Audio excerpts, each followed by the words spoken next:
दोस्तों नमस्कार, मैं हर्षवर्धन जैन एक बार फिर से आपका दिल से स्वागत करता हूं। आज के सब्जेक्ट का नाम है जो इस देश में कई वर्षों से जल रहा है, नशा। नशा भाई, नशा। ओहो हो। अगर नशा नेगेटिव हो तो किसी देश को कितना बर्बाद कर सकता है, इसका डेमो आज आपको देने वाला हूं। दोस्तों, किसी भी देश की 30% आबादी जब नशा करने लग जाती है, उस देश की अर्थव्यवस्था ही नहीं, उस देश का मानसिक संतुलन ही नहीं, उस देश का सामाजिक संतुलन ही नहीं, उस देश का हर चीज, उस देश की हर एक अस्तित्व डगमगाने लग जाता है। आज भारत उस दौर से गुजर रहा है। अभी तो मुझे खबर लगी है, आने वाले समय में एक एक बच्चे तक खबर पहुंच जाएगी और चीजें इतनी अनकंट्रोलिंग हो जाएगी कि देश के हालात खराब हो जाएंगे। चलिए इस सब्जेक्ट के ऊपर आज एक ऐसी यात्रा करते हैं जिस यात्रा में आप और हम अपना क्या योगदान कर सकते हैं, अपने हिस्से का क्या कर्तव्य निभा सकते हैं, इसके ऊपर बात करते हैं। तो नशा मतलब क्या? एक ऐसा उत्प्रेरक जो उत्प्रेरणा से और ज्यादा अभिक्रियित होता है और बढ़ता है। फॉर एग्जाम्पल, जब हम लोग बचपन में केमिस्ट्री की लैब में कुछ भी ज्यादा प्रैक्टिकल करते थे तो H2SO4 में सबसे ज्यादा उत्प्रेरक आता था। उसकी अभिक्रिया इतनी तेज और इतनी तीव्र होती थी, हमें बहुत बाद में समझ में आया ये एक ऐसा रसायन है जो किसी भी रासायनिक अभिक्रिया को कई गुना मल्टीप्लाई कर देता है, उसे बहुत तीव्र कर देता है। इस देश में जब नशा लगभग 1 लाख लोग करते होंगे, उस वक्त कुछ लोगों ने कहा कि समाज की चीजों को हम पर्दे पे डिस्प्ले करेंगे, हम जो समाज में घट रहा है वो पर्दे पे दिखाएंगे। फिर दुनिया के हर एक बड़े व्यक्ति को, दुनिया के हर उस व्यक्ति को जिसने बड़प्पन लिया है, जिसने कुछ अचीव किया है, जिसने कुछ बड़ा पद हासिल किया है, उस व्यक्ति, वस्तु, स्थान, घटना को नशे के प्रमोशन के लिए इस्तेमाल करना शुरू किया। वो मीडिया के थ्रू, वो पब्लिसिटी के थ्रू, वो एडवर्टीजमेंट के थ्रू, वो फिल्मों के थ्रू। और वो कैसा रहा कि आपने देखा होगा, हर पीढ़ी के लिए कुछ गाने आए, हर पीढ़ी के लिए कुछ स्लोगन्स आए, हर पीढ़ी के लिए कुछ सेंटेंसेज आए, हर पीढ़ी के लिए कुछ नारे आए, हर पीढ़ी के भीतर कुछ ऐसा इंस्टॉल किया गया जो उसे उस चीज के लिए प्रेरणा देता चला गया। तो पहली बात जो मैं आपसे करना चाहता हूं, इस नशे को प्रेरणा कहां से मिलती है? जब मैं 90s में अपने होश संभाल रहा था तो कुछ गाने चलते थे, याद करो और रिकॉल करो। उन गानों ने उस टाइम के लाखों करोड़ों लोगों को नशों में झोंक दिया। और जब उनसे पूछा कि ये गाने नशे में झोंक रहे हैं, उन्होंने कहा हम तो वही दिखा रहे हैं जो समाज में हो रहा है। लेकिन उन गानों को याद करो, नशा नशा नशे में हम, धुआं धुआं ये जिंदगी। अरे रे, मतलब जिस नशे को जिंदगी में इंस्टॉल करने के लिए फिल्मों का और लम्हों का और हालातों का सहारा लिया, लाखों करोड़ों लोगों के भीतर वो नशा और गहरे से इंस्टॉल हो गया। आपने देखा होगा सन 2002 में कांटे मूवी में एक ऐसा गाना आया था जिसने लोगों की कॉलर ऊपर कर दी थी, कॉलर को थोड़ा सा ऊपर चढ़ा के। याद करो, सिगरेट के धुआं के छल्ले बना के, सोचना है क्या होना है जो होगा, चल पड़े हैं फिक्र यारो धुआं में उड़ा के। फिर बोलते हैं जाने क्या होगा रामा रे, जाने क्या होगा मौला रे। और अंत कैसा था? जाने क्या होगा रामा रा का अंत कैसा था? अरे रे, सोचा भी नहीं था तकदीर यहां लाएगी, मंजिल पे आते ही जान चली जाएगी।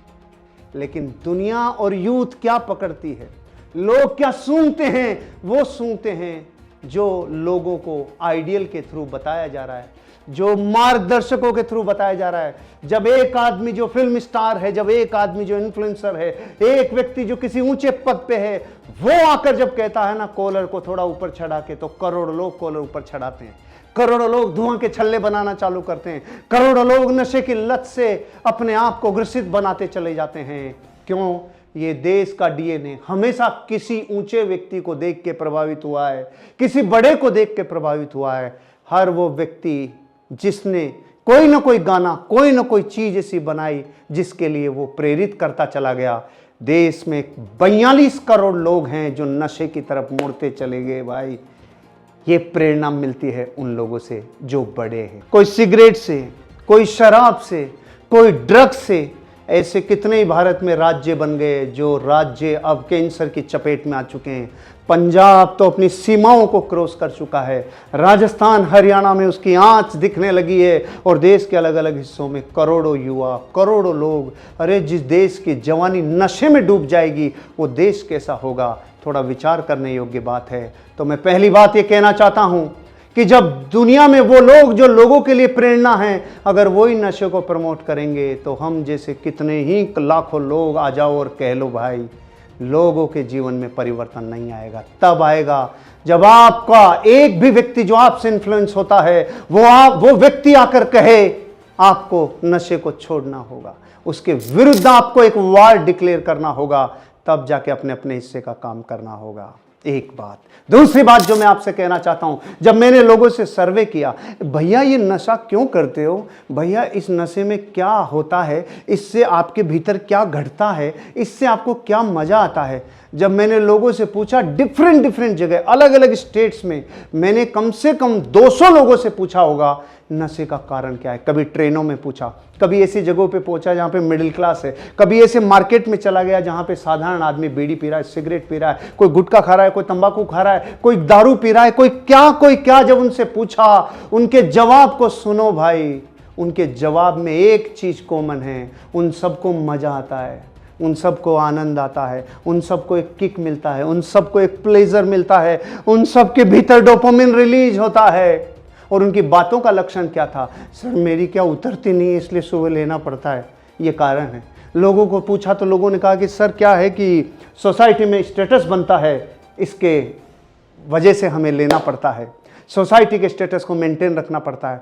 कोई आदत से बोला, किसी ने स्टेटस के लिए बोला, किसी ने कहा जिंदगी की स्ट्रेस ऐसी है कि अब मैं भुलाना चाहता हूं, धोखा लोगों ने इतना दिया है कि अब मैं वापस याद नहीं करना चाहता, मुझे गम को भुलाना है। इन सारे लोगों की बातों का मर्म दो सिक्के के दो पहलुओं की तरह आके खड़ा हो गया।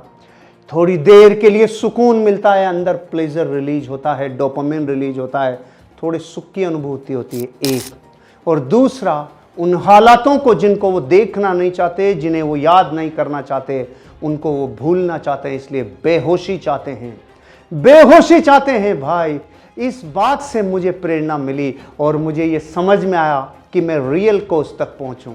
जब मैं रियल कोज तक पहुंचने की जब मैंने कोशिश की, तो ये जो सारी बातें बाहर से आ रही थी ना, मेरा कारण है स्ट्रेस को भुलाना, मेरा कारण है स्टेटस को मेंटेन करना, मेरा कारण है संगत को भुलाना, मेरा कारण है कुछ ऐसा करना, मेरा कारण कुछ नहीं, डीपेस्ट रूट कोज तक जब मैं गया तो मुझे समझ में आया, हर मनुष्य, हर जीव के भीतर एक गुण है, श्रद्धा। और ये श्रद्धा किसी न किसी चीज पे लुटती है। ये व्यक्ति पे लुट सकती है, ये स्थान पे लुट सकती है, ये किसी पीने खाने पे लुट सकती है, ये लुटेगी जरूर, क्योंकि श्रद्धा का गुण है लुटना, श्रद्धा का गुण है बहना। हर व्यक्ति के भीतर एक श्रद्धा का गुण है भाई। 4 मुख्य गुण हैं, जिनमें से एक गुण की चर्चा आपके लिए सब्जेक्टिव है। एक ज्ञान है, एक श्रद्धा है, एक चारित्र है, एक प्रवृत्ति है। 3 का सब्जेक्ट यहां नहीं है। अभी एक सब्जेक्ट चल रहा है कि हर एक मनुष्य के भीतर श्रद्धा नाम का एक गुण है जो बहती है हमेशा। अब वो बहने के लिए जिस वक्त जो सोर्स मिल गया वहीं बहती चली गई। श्रद्धा का निर्माण कैसे होता है, एक मजबूत श्रद्धा कन्वर्ट कैसे होती है, 4 स्टेजेस से गुजरती है। पहला, सबसे पहले चीजें ज्ञान में आती है, ज्ञान में। बाहर से कोई कहता है अरे इसको लेके देख तुझे मजा आएगा, तेरे को किक मिलेगा, तू इसे पी के देख, तू इसे खींच के देख, ये सबसे पहले ज्ञान में आती है। फिर ज्ञान में आने के बाद जब उसे वो छूता है या ग्रहण करता है तो फिर ध्यान में आती है। जो ज्ञान में आया वो ध्यान में आना चालू हुआ। जिस चीज का ध्यान बढ़ता चला गया उसकी चर्चा होना चालू हो गया, तो चर्चा के लिए वो माहौल ढूंढना चालू कर दिया। उस चर्चा से धीरे धीरे उस चीज की महिमा आने लग जाती है, और जिस व्यक्ति को जिस चीज की महिमा आने लग जाती है वो श्रद्धा वहीं लुटाता है। ये बात आप किसी के व्यवहार पे ले लो, खाने पे ले लो, पीने पे ले लो, संगत से ले लो, किसी भी रूप में ले लेना भाई। जिस व्यक्ति की जिस चीज की श्रद्धा बन गई वो वहीं लुटती है। इन करोड़ों लोगों की श्रद्धा किसी ने बनाई है, पूरी स्ट्रेटेजी से इंस्टॉल की है। अगर किसी की योजना का हिस्सा हुआ कि इस देश के लोगों को नशे में धकेलना है तो 30 लाख करोड़ की इंडस्ट्री नहीं बनती है। नशे की इंडस्ट्री सही तरीके से इंस्टॉल किया है, सारे उन लोगों को हायर किया गया है जो लोगों के आदर्श हैं, जो लोगों के आइडियल हैं, उनके थ्रू इंस्टॉल किया। जिनका वैक्यूम था जीवन में, जिनको थोड़ा भी अभाव था जीवन में, उनकी सेंसेस ने उन्हें ग्रहण किया, ज्ञान ने ग्रहण किया, ध्यान ने मजबूत किया, चर्चा ने संगत बढ़ाई और महिमा ने श्रद्धा को स्ट्रोंग कर दिया। श्रद्धा वहीं बहती है जहां पर इस व्यक्ति का ध्यान जा रहा है।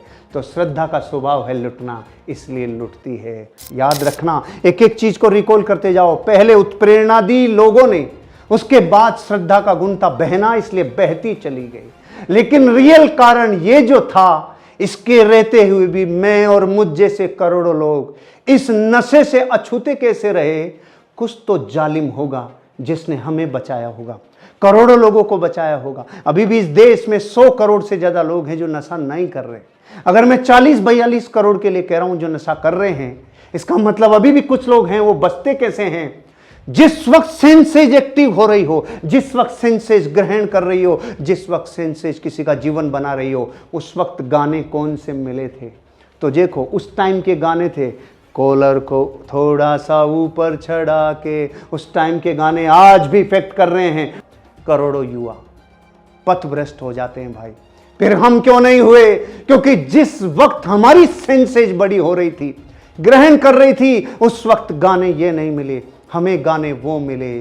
धरती की शान, धरती की शान तू है, प्रभु की संतान, तेरी मुट्ठियों में बंद तूफान है रे। मनुष्य तू बड़ा महान है, भूल मत, मनुष्य तू बड़ा महान है। तू जो चाहे पर्वत पहाड़ों को फोड़ दे, तू जो चाहे नदियों का मुख भी तू मोड़ दे, तू जो चाहे माटी से अमृत निचोड़ दे, तू जो चाहे धरती को अंबर से जोड़ दे। अमर तेरे प्राण, अमर तेरे प्राण, मिला तुझको वरदान, तेरी आत्मा में स्वयं भगवान गए रे। मनुष्य तू बड़ा महान है, भूल मत, मनुष्य तू बड़ा महान है। जब हम ग्रो कर रहे थे, हमारी सेंसेस ग्रो कर रही थी, जब ज्ञान ग्रो कर रहा था, तो हमारे ज्ञान में आया मनुष्य तू बड़ा महान है। तो भीतर से आठ उठी प्रेरणा, वहां से मिली जो रियल में आइडियल हैं, और वहां से प्रेरित होके भीतर के गुणगान अलग आए, वो गाने अलग हुए, वो संगत अलग हुई। और फिर संकल्प लिया, अब जाग उठे हैं हम, कुछ करके दिखा देंगे। ए माँ तेरे चरणों में आका झुका देंगे, अब जाग उठे हैं हम। हम भी ग्रो कर रहे थे, करोड़ों लोग ग्रो कर रहे थे। फर्क सिर्फ एक रहा, जो हम अछूते रह गए नशे से, उनके भीतर वो इंस्टॉल हुआ जो मनुष्य को महान बनाता है। और जो लोग समय के काबू में आ गए, उन्होंने वहां से प्रेरणा ली जो लोगों के लिए जीवन की बर्बादी का कारण बनते चले गए। अब आप और हमें ही सोचना है कि कुछ तो होगा जालिम इस दुनिया में जो इस चीज का तोड़ दे सकता है, कुछ तो होगा जो नशे को डिस्ट्रॉय कर सकता है, कुछ तो ऐसा बल होगा प्रकृति में जो कुछ ना कुछ ताकत देकर हमें इससे उठा सकता है, हमें वापस जिंदगी को सही संतुलन की तरफ लेके जा सकता है। मैंने जब रिसर्च किया तो सारी दुनिया में बड़े बड़े महान लोगों ने कहा, भाई एकांत में मत रहो, सही संगत करो, सही जगह ट्रिगर करो, सही जगह एसोसिएशन करो, चीज़ों को सही बनाने की कोशिश करो। इतना होने के बाद भी नहीं हुआ, इसका मतलब कोई मजबूत तरीका है, कोई शाश्वत काम है जिससे यह मिट सकता है। कुछ तो है प्रकृति में जिन्होंने घनघोर नशे में रहते हुए भी ऐसी ठोकर मारी। उस ठोकर के पीछे बल किस चीज का था, आज वो बल आपको देने आया हूं। वो बल है मेरे दोस्त आध्यात्मिकता का बल, वो बल है स्पिरिचुअलिटी का बल। जिस दिन व्यक्ति भीतर से आध्यात्मिक हो गया, मां कसम नशे की बेड़ियां टूटती है, वो भ्रम छूटते हैं, वो चीजें पीछे रहती है। लेकिन नशे को तोड़ने और इस चीज से छूटने के लिए आध्यात्मिकता के रियल परिभाषा को समझना होगा। किसे कहा जाता है आध्यात्मिक? आप समझते हैं कि संसार को छोड़ देना आध्यात्मिकता है, आप सोचते हैं नया चोला पहन लेना, पुराने कपड़े उतार देना, यह आध्यात्मिकता नहीं। आध्यात्मिकता का रूट कोज बता रहा हूं।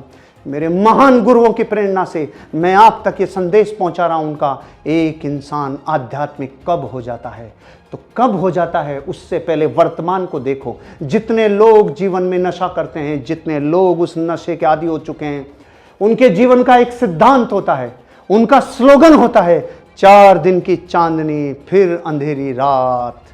इसका मतलब वो ये कहते हैं ये जीवन 4 ही दिन का है। अरे 4 दिन का जीवन इसको जी ले रहे, 4 दिन के जीवन में जितने मजे ले सकता है ले ले रहे। अरे जिंदगी दोबारा नहीं मिलेगी रे, पिक्चरें बन गई, जिंदगी ना मिलेगी दोबारा। मतलब जिस भी इंसान ने अपने आप को नशे में धकेला है उसके ज्ञान में ये परोसा गया है, 4 दिन की चांदनी फिर अंधेरी रात, फिर बदलता चला जाएगा जीवन। और फिर लोग सोचते जाएंगे कि कितने लोगों को प्रेरणा दे सकते हैं। जितने लोगों ने, जितने बच्चों ने सिगरेट चालू की होगी, मां कसम, किसी दोस्त ने कहा होगा 4 दिन की चांदनी है, जी ले रे, अरे जिंदगी दोबारा नहीं मिलती, अरे बार बार नहीं मिलता रे, अरे कर जा रे। इसका मतलब आध्यात्मिकता का सिद्धांत इसके अगेंस्ट में खड़ा है। इस पूरी चीजों के मजबूती से इंस्टॉल होने के बाद अगर कोई उड़ाना चाहता है तो एक ही तरीका है, आपको आध्यात्मिकता की सही परिभाषा जाननी होगी। आध्यात्मिकता की सही परिभाषा क्या है, एक व्यक्ति आध्यात्मिक कब हो जाता है, इतना सरल है, इतना इजी है कि अगर परिभाषा को सही कर लिया तो जीवन का संविधान और कॉन्स्टिट्यूशन बदल जाएगा, भीतर का कॉन्स्टिट्यूशन नई दिशाएं ले लेगा। किसे कहते हैं आध्यात्मिकता? एक इंसान अपने जीवन में जब वर्तमान जीवन को जीते हुए इस बात पे यकीन कर लेता है भूतकाल भी है और भविष्य काल भी आएगा, और जीने के तरीके में वो ये कहता है ये तीनों काल एक दूसरे से कनेक्ट हैं। दोबारा जिस वक्त एक आदमी अपने वर्तमान को जीते हुए इस बात पे अटूट श्रद्धा रख लेता है कि मेरा भूतकाल का मेरे वर्तमान से संबंध है और मेरे वर्तमान का भविष्य से संबंध होगा, उस दिन बेड़ियां टूटती है, उस दिन नशे का परिणाम दिखने लगता है। उस दिन यह समझ में आता है कि अगर आज नशे की लत में हूं तो भूतकाल की उस घटनाओं का श्रृंखलाबद्ध परिणाम है जिस वजह से नशे में आया हूं। और फिर उसे यह समझ में आता है कि वर्तमान का नशा अब मुझे आगे कहां तक लेकर जाएगा, उस गहरी खाई में लेकर जाएगा जहां परिवार लूटेगा, जहां लोग रोएंगे, जहां पे चीजें टूटेगी, जहां पे सपने बिखरेंगे, जहां पे सिर्फ अंधकार होगा। मेरे भाई, मैं जयपुर के सिद्धार्थ नगर जैन मंदिर के नल के ऊपर एक पर्ची देखा था जहां पे लिखा हुआ था, एक जल की बूंद में 36,450 जीव होते हैं। अरे रे, जब भीतर से आपको यह पता होता है कि आपका हर वर्तमान की घटना भविष्य में परिणाम बनकर आएगी तो इफेक्ट करती है। एक जल की बूंद में 36,450 जीव, तो एक दारू की बूंद में कितने अनंत जीवों की हिंसा होने के बाद वो बनती होगी। एक सिगरेट बनाने के लिए, एक ड्रग्स बनाने के लिए कितनी चीजों को बर्बादी की तरफ लेके जाया जाता होगा, कितनी बड़ी योजना बनाई जाती होगी आपके जीवन को तबाह करने के लिए। मेरे भाई, आपका वर्तमान अकेला नहीं है, भूतकाल का पूरा योगदान था और भविष्य में इस वर्तमान का पूरा परिणाम आएगा। इस बात को समराइज कर देता हूं थोड़े शब्दों में। आपका भविष्य वर्तमान से गहरा संबंध रखता है। अभी के किए हुए कर्म रुलाएंगे। ये दर्द का रिश्ता जो निभा रहे हो ना आप इस दर्द के रिश्ते से अनंत जन्मों तक बिगाड़ने वाले हो। मेरे भाई, कर्म फिलोसॉफी पे यकीन करो और आध्यात्मिकता का बीज अपने अंदर बोना शुरू करो। आध्यात्मिकता का बीज बोना शुरू करो। और वो बीज कैसे बोया जाता है, आपको ये एहसास करना होगा कि मैं अभी जो कर रहा हूं उसका परिणाम निकट भविष्य में, अगले साल, 2 साल, 5 साल, 10 साल में मेरा शरीर मिट जाएगा, मेरी बुद्धि और मेरा विवेक छिन जाएगा, मेरे परिवार, मेरे लोग, मेरे जीवन की इस हसीन जिंदगी के सारे सपने तबाह हो जाएंगे। आपको और हमें ये करना ही होगा। मैं तो आपको इशारा कर रहा हूँ मेरे भाई, वर्तमान और आपका भविष्य जुड़ा हुआ है। भूतकाल गुजर चुका है, वर्तमान का भविष्य से संबंध है। अपने भीतर आध्यात्मिकता का बीज प्रकट करो। छूटेगी दारू, छूटेगी सिगरेट, छूटेगा नशा, अंदर की ताकत और बल देगा। अब आप अगर मुझसे पूछते हैं कि जीवन की ऊर्जाएं और श्रद्धा कहीं तो बहती है तो फिर कहां बहाएं, मैंने अपने जीवन की सारी श्रद्धाएं वहां बहाई जहां से यम शुरू होते हैं, जहां से नियम शुरू होते हैं, जहां से आसन और प्राणायाम शुरू होते हैं, जहां से यम, नियम, आसन, प्राणायाम, प्रत्याहार, धारणा, ध्यान और समाधि शुरू होती है। जब आपके यम, आपके नियम अपने जीवन में उतरते हैं, जब आप आध्यात्मिकता के बीज को बोते हैं तो भीतर यम प्रकट होते हैं। वो यम क्या है? सत्य, अहिंसा, अस्तेय, अपरिग्रह और ब्रह्मचर्य। ये 5 यम हैं और 5 नियम हैं: शोच, संतोष, तपस, स्वाध्याय और ईश्वर प्रणिधान। जब ऊर्जाएं यहां लगती है, मां कसम, इस स्वभाव का, इस श्रद्धा का गुण है बहना और लुटना। मैंने पहले ही बताया, नशे से छूट सकते हो भीतर आध्यात्मिकता का बीज प्रकट करके, और यम नियम से उठ सकते हो अपनी आध्यात्मिक चेतना को। मैं कहना यह चाहता हूं, मेरी ताकत आपके साथ है। अगर जीवन में नशे ने जकड़ा है मेरे भाई, ये वीडियो बार बार देखना, मेरे से कनेक्ट होना, इस कोर्स से कनेक्ट होना और भीतर की आहट को मुझसे मिलाना। छोड़ सकते हो। ऊर्जा को सही जगह बहाना है, श्रद्धा को सही जगह लुटाना है। आप उठ जाओगे, प्रकृति आपके साथ है, मैं आपके साथ हूं। जय हिंद, जय भारत।